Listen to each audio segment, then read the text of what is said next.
सभी को राधे श्याम। कल हमने पढ़ा था कि किस प्रकार भगवान श्री कृष्ण अर्जुन को युद्ध करने की आज्ञा दे रहे हैं और उनके शोक को दूर कर रहे हैं। उसी क्रम में आज हम आगे बढ़ेंगे। तो भगवान कह रहे हैं कि जो लोग अभी तक तुम्हें बहुत सम्मानित समझ रहे थे और अब तुम इस लघुता को प्राप्त हो रहे हो, तो वही महारथी लोग भय से तुम्हें युद्ध से हटा हुआ या भागा हुआ मानकर तुम्हारी बहुत काल तक तुम्हारे सामर्थ्य की निंदा करेंगे और न कहने योग्य कई सारे वचन कहेंगे, जिससे केवल और केवल तुम्हें दुख प्राप्त होगा। भगवान कह रहे हैं, या तो तू युद्ध में मारा जाकर स्वर्ग को प्राप्त हो, अथवा संग्राम को जीतकर निष्कंटक भूमि और राज्य का भोग भोगो। इसलिए हे अर्जुन, तुम युद्ध के लिए निश्चय करके खड़े हो जाओ। भगवान कह रहे हैं, यदि तुम्हें स्वर्ग और राज्य दोनों ही प्रिय नहीं है, फिर भी जय पराजय, लाभ हानि और सुख दुख को समान समझकर तुम युद्ध के लिए तैयार हो जाओ, क्योंकि इस प्रकार युद्ध करने से तुम पाप को प्राप्त नहीं होगी। भगवान कह रहे हैं, हे पार्थ, अब तक जो भी अब भगवान कह रहे हैं, जो अब तक मैंने कहा, जो अब तक बात हुई है, ये सब ज्ञान योग के विषय में कही गई है। अब इसी को कर्म योग के विषय में बताएंगे भगवान, जिसको सुनने के बाद, जिसको समझने के बाद कर्म बंधन से मुक्ति को प्राप्त हो जाएंगे अर्जुन। तो अब भगवान जो अभी तक ज्ञान योग के विषय में कहा है, वही कर्म योग के विषय में कहेंगे। अभी तक तो बड़ी बड़ी बातें हो रही थी, अब उसको कर्म के रूप में किस तरह से लिया जाए वो भगवान बताएंगे। तो अब भगवान बता रहे हैं, और इस कर्म योग के आरंभ का बीज का नाश नहीं होता, उल्टा फलस्वरूप दोष नहीं लगता। भगवान बता रहे हैं कि ये जो कर्म है, इस कर्म योग का धर्म का थोड़ा सा भी साधन जन्म मृत्यु के महान भय को रक्षा करता है। भगवान बता रहे हैं कि ये जो कर्म योग है, इसको करने से जन्म मृत्यु के भय से व्यक्ति, जो प्राणी है, वो मुक्त हो जाता है। कैसे? ये कर्म ऐसा योग है जिसके आरंभ में बीज जो होता है, जैसे पेड़ के लिए बीज लगाते हैं ना, तो बीज, अभी हमने बीज डाला, थोड़े समय बाद वो पौधा बना और फिर बड़ा विशाल वृक्ष बन गया। बाद में हम खोद के देखेंगे तो बीज नहीं मिलेगा, बीज का नाश हो जाएगा, बीज चला जाएगा, बीज की जगह पे पेड़ हो जाएगा। तो बता रहे हैं कि ये कर्म जो है, इसमें बीज का नाश नहीं होता और फलस्वरूप जो दोष आता है, उल्टा फलस्वरूप दोष भी नहीं है। यानी कि, और जब हम बीज डाले तो उसका बीज का नाश हो गया और जो फल आया उसका दोष। अर्थात आपको एग्जाम्पल के रूप में बताते हैं कि क्या होता है। भगवान बोल रहे हैं कि जो आप कर्म करते हैं, उसमें कर्म में आपकी बुद्धि नहीं होती, ममत्व बुद्धि नहीं होती कि मैं कर रहा हूँ, मैं सब कुछ करने वाला हूँ। यदि आप हर सांस में भगवान को अपने किए हुए कर्म को निवेदित करते रहें, तो भगवान, और ये समझते रहे कि जो कर रहे हैं भगवान कर रहे हैं, जो करा रहे हैं भगवान करा रहे हैं, सारे कर्म भगवान को निवेदित, सत्कर्म। हमने पिछली बार भी बोला है कि हर कोई कर्म नहीं होता, कर्म केवल वही होता है जिसमें भगवान की इच्छा हो। भगवान ने जो बोला है, वेद वाक्यों द्वारा जो कहा गया है, वही सत्कर्म कहा गया है और वही कर्म कहा गया है। वही सारे कर्म जो हैं, अगर हम भगवान को निवेदित करते हैं, तो वो उसमें जो है, हम बोले कि बीज का नाश नहीं होता और फल स्वरूप का दोष नहीं लगता। आगे फल स्वरूप का दोष के बारे में भगवान बताएंगे, फल क्या है। आपको एक एग्जाम्पल देता हूँ कि हम जब सड़क पे जा रहे होते, मार्ग में चल रहे होते, रास्ते पे जब जा रहे होते, तो हमारे पैरों के नीचे कई सारे छोटे छोटे जीव जंतु आकर के मृत्यु को प्राप्त होते हैं। तो वो भी पाप है, वो भी पाप है। जब वो जीव जंतु हमारे पैरों के नीचे आते हैं, या हम गाड़ियों से जा रहे होते हैं तो गाड़ियों के नीचे भी हमारे काफ़ी सारे जीव जंतु आके मृत्यु को प्राप्त होते हैं, वो भी पाप हमारा होता है। लेकिन हर कार्य हम किसी न किसी कर्म के अनुसार ही वो चल रहे हैं या जा रहे हैं, उस मार्ग से हम कोई कार्य करने के लिए जा रहे हैं। वो कर्म जो हम कर रहे हैं, वो पूरा का पूरा कर्म अगर हम भगवान को निवेदित कर दें, तो वो जो पाप हमें लगा है वो पाप हमें नहीं लगेगा, क्योंकि वो कर्म है, भगवान करा रहे हैं, भगवान जो कर रहे हैं, बाकी हम कुछ नहीं है। ऐसा अगर हम मान लें तो कर्म में ममत्व बुद्धि ना रखें और भगवान को किया हुआ कर्म सारा अर्पित कर दें, तो उसमें बीज का नाश नहीं होता और फल का दोष नहीं लगता हमें। वही भगवान बता रहे हैं कि जो हम कर्म कर रहे हैं उसमें अगर कोई दोष उत्पन्न भी हो जाता है तो वो दोष हमें नहीं लगेगा। जो फल आएगा वो कर्म करने का वो दोष सहित आएगा, लेकिन उसका दोष हमें नहीं लगेगा, क्योंकि वो कर्म हमने भगवान को निवेदित कर दिया है। आगे हम बोलेंगे, और हे भगवान बोलेंगे, और हे अर्जुन, इस कर्म योग में निश्चयात्मिकता बुद्धि एक ही होती है, किंतु अस्थिर विचार वाले अविवेकी विवेकहीन सकाम मनुष्य बुद्धियां निश्चय ही बहुत भेदों वाली होती। हाँ, भगवान यही बता रहे कि जो इस कर्म योग में निश्चयात्मिकता एक बुद्धि होती है, एक ही बुद्धि होती है कि जो कर रहे हैं भगवान कर रहे हैं, जो करा रहे हैं भगवान करा रहे हैं। यही एक बुद्धि अगर आप लेके चलोगे तो ही आप सिद्ध पुरुष हो।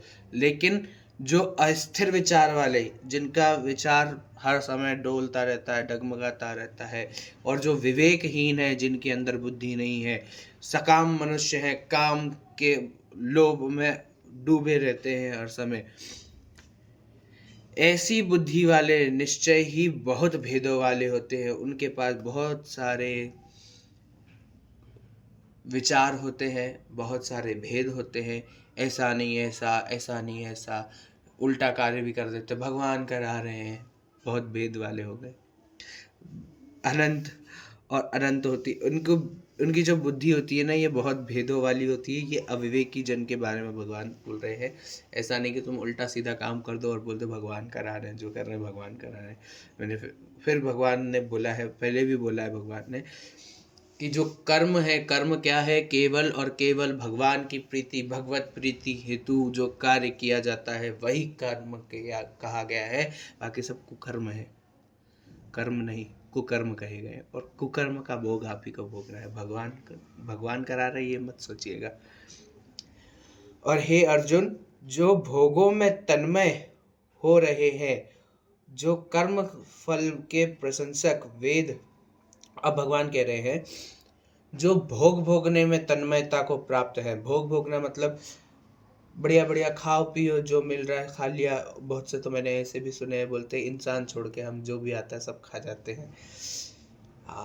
भगवान तो जो भोग भोगने में तन्मय है, जो आ रहा है खा लो, जो आ रहा है पहन लो, जो आ रहा है कर लो, जो मन में अच्छा हुई पार्टी कर ली, दारू पी लिया और न जाने क्या क्या, जो मतलब जो भी अप्रिय चीजें होती हैं वो सारे भोग भोग लिए। सब तरह का जो करना नहीं चाहिए था मनुष्य योनि में वो भी कर लिया, भोग भोगने के उसमें, भोग भोगने में जो तन्मय है। और फिर जो सोचते हैं कि वेद वाक्यों में जो दिया गया है कि ऐसा कर लो तो ऐसा हो जाएगा, ऐसा कर लो तो ऐसा हो जाएगा, गंगा नहा लो तो पाप छूट जाएंगे, ये व्रत कर लो तो ऐसा। भगवान कह रहे हैं जो कर्म फल के प्रशंसक वेद वाक्यों की प्रीति रखते हैं, जिनकी बुद्धि स्वर्ग ही परम प्राप्य वस्तु है और स्वर्ग से बढ़कर दूसरा कोई वस्तु नहीं है। यानी कि जो सारे भोग भोग लिया, अब क्या हुआ, अब भय लग गया कि अब हमें स्वर्ग तो नहीं मिलेगा, तो हम वेद वाक्यों के अनुसार चलेंगे और ये व्रत कर लेंगे, ये अनुष्ठान कर लेंगे, ये ऐसा कर लेंगे, वो वैसा कर लेंगे, ऐसा करने से हमें स्वर्ग को प्राप्त हो जाएगा और स्वर्ग ही सब कुछ है, स्वर्ग से बढ़कर कुछ नहीं। ऐसा भगवान कह रहे हैं। वे अविवेकी जन, अविवेकी बोल दिया उन लोगों को, इस प्रकार की जिस पुष्पित यानी दिखाऊ शोभा युक्त वाणी को कहा करते हैं। भगवान कह रहे हैं ये जो इस प्रकार की बातें करते हैं वो अविवेकी जन, कि भोग भोग लिए, सारे तन्मयता को भोग के तन्मयता में लीन हो गए। अब कर्मफल के प्रशंसक वेद वाक्यों के अनुसार जो भी स्वर्ग को प्राप्त होने वाली कार्य होते हैं वो कार्य कर लिए। और जो इस प्रकार की जो शोभायुक्त वाणी का वचन करते हैं, जो ये बताते हैं कि आप ऐसा कर लो, ऐसा हो जाएगा, आप 3 नींबू ले लो, 4 लौंग ले लो, ऐसा कर लो वो हो जाएगा, ये कर लो वो हो जाएगा। ऐसा जो भी बातें होती हैं कि आप ऐसा कर लोगे तो आपको स्वर्ग प्राप्त हो जाएगा, आप इधर जाके 4 ब्राह्मणों को भोजन करा दो, अब आप है ना गंगा स्नान कर लो, 11 ये व्रत कर लो, 16 ये कर लो, ऐसा कर लो वैसा कर लो, आपको स्वर्ग प्राप्त अवश्य हो जाएगा। जो इस तरह की अविवेकी लोग जो इस तरह की वाणी बोलते हैं, जन्म रूप फल जन्म रूप कर्म फल देने वाली भोग तथा ऐश्वर्य की प्राप्ति के लिए नाना प्रकार की बहुत सी क्रियाएं का वर्णन करने वाली उस वाणी द्वारा जिनका चित्त हर लिया गया है, जो भोग और ऐश्वर्य में अत्यंत आसक्त है, उन पुरुषों की परमात्मा में निश्चयात्मिकता बुद्धि नहीं होती। भगवान कह रहे हैं जो जन्म रूप फल कर्म फल देने वाली भोग तथा ऐश्वर्य की प्राप्ति के लिए नाना प्रकार की बहुत सी क्रियाओं का वर्णन करने वाले, अब जो इस प्रकार वर्णन करते हैं कि जन्म रूप जो तुम्हारा कर्म फल है, वो फल ऐश्वर्य की प्राप्ति के लिए जो भी होता है कि आप ऐसा कर लो तो आपको बहुत सारा पैसा आ जाएगा, आप है ना वहाँ ऐसा कर आओ, वहाँ पे ऐसा कर आओ, जो भी जंत्र तंत्र जो बताते हैं और जो भी तंत्र विद्या बताते हैं, जो जंत्र तंत्र बताते हैं, ऐश्वर्य को प्राप्त करने के लिए, भोगों को प्राप्त करने के लिए, आपको 4 बंगले चाहिए तो आप ऐसा कर लो, 3 गाड़ियाँ चाहिए तो ऐसा कर लो, जो भी ऐश्वर्य को प्राप्त करने के लिए, भोगों को प्राप्त करने के लिए जो भी ऐसा बताते हैं और जो सुनते हैं, ऐसा जो भी ऐसा सुनते हैं, ऐसी वाणी द्वारा जिनका चित्त हर लिया गया है, भगवान कह रहे हैं उस वाणी द्वारा जिनका चित्त हर लिया गया है। मैंने अब आपको बता रहा हूँ कि आप वहाँ चले जाओ और वहाँ पर आप जाके ऐसा एक नारियल ले जाना, उस नारियल में कलावा बांधना, उस पर सिंदूर लगाना, ये करना वो करना, और व्यक्ति सोचता है आहा बाबा तो बढ़िया बोल रहे हैं, बाबा बढ़िया बोल रहे हैं, बाबा ऐसा बोल रहे हैं तो बाबा सही बोल रहे होंगे। तो इस वाणी द्वारा जिनका चित्त हर लिया गया है, जो भोगों में और ऐश्वर्य में अत्यंत आसक्त हैं। ऐसा क्यों कर रहे हैं? क्योंकि हम भोगों में आसक्ति है, ऐश्वर्य में हमारी आसक्ति है।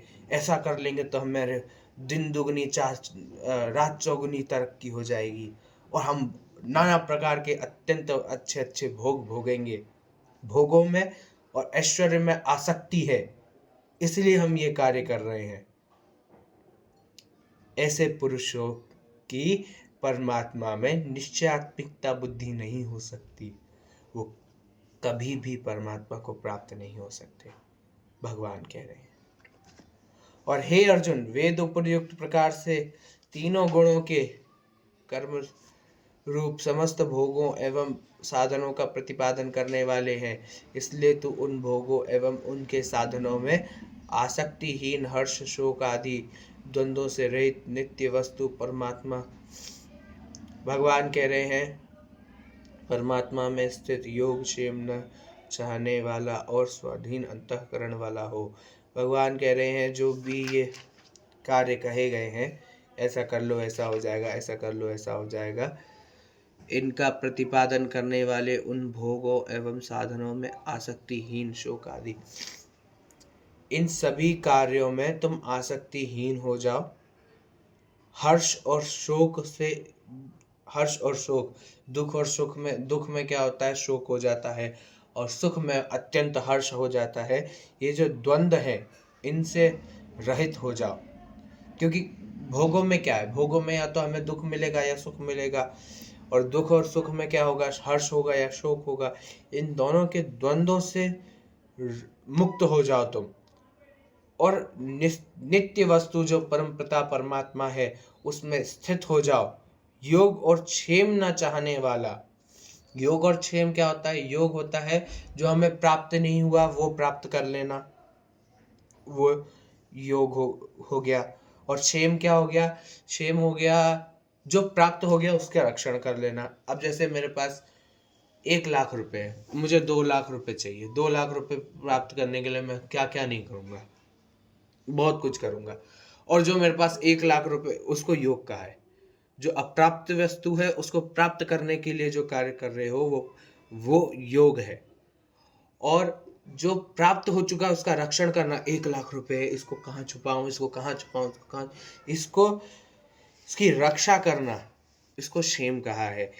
इसको न चाहने वाला स्वाधीन अंतःकरण वाला हो, भगवान कह रहे हैं योग और क्षेम को मत चाहो और स्वाधीन अंतःकरण वाला हो जाओ, भगवान कह रहे हैं। आगे भगवान कहते हैं सब ओर से परिपूर्ण जलाशय के प्राप्त हो जाने पर छोटे जलाशय में मनुष्य की जितना प्रयोजन नहीं रहे। भगवान अब कह रहे हैं, बड़ा बढ़िया भगवान उदाहरण दे रहे हैं। जिस प्रकार एक बड़ा सा जलाशय हमें मिल गया है, जलाशय बोलते हैं जैसे कुआं, बावड़ी, तालाब, सरोवर, कुंड, नदी, जहाँ पर जल का आशय हो वो जलाशय होते हैं।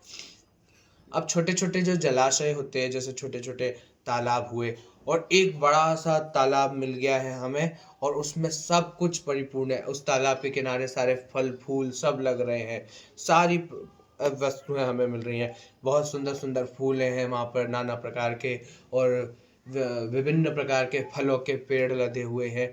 ऐसा बड़ा सा अगर हमें तालाब मिल जाता है जिसमें अनेकों फूल है, अनेकों फल हैं, तो हम छोटे तालाबों में हमारी आसक्ति क्यों रहेगी।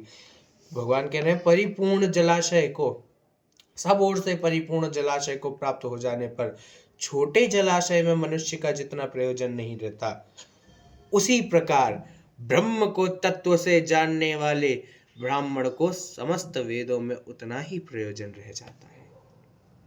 जो परम ब्रह्म को जान लेता है तत्व से, उसको वेदों में उतना ही प्रयोजन रहता है, बस थोड़ा सा ही। जैसे भगवान ने यहाँ पर बोला है परम ब्रह्म तत्व को जानना बताया है, सब ओर से परिपूर्ण जलाशय, और जो वेदों में उतना ही प्रयोजन रहता है यानी कि छोटे छोटे जलाशय। परम ब्रह्म को वेदों में उतारा गया है थोड़ा सूक्ष्म रूप में, ताकि हम लोग समझ सके और अपनी जड़ चेतन ग्रंथि को खोलकर उस परम ब्रह्म तत्व को जान सके। लेकिन हम नहीं जान रहे, हम वो छोटे से जलाशय में ही अटके हुए हैं। हम ये सोचते हैं कि वेद पढ़ लो, पढ़ने से ही सब कुछ, पढ़ना नहीं, समझना है, उतारना है। वेदों में जो लिखा है उसको अपने भीतर उतारना है, ताकि हम उस सब ओर से परिपूर्ण जलाशय को प्राप्त कर सकें। आगे भगवान कह रहे हैं इससे तेरा कर्म करने में अधिकार है, उसमें फलों की कभी भी नहीं। भगवान कह रहे हैं कर्म करने में तेरा अधिकार है, फल में तेरा अधिकार नहीं। जो कर्म तुम करोगे उसमें फल, जो तुम्हें उस कर्म करने का फल जो प्राप्त होगा उसमें तुम्हारा अधिकार नहीं है।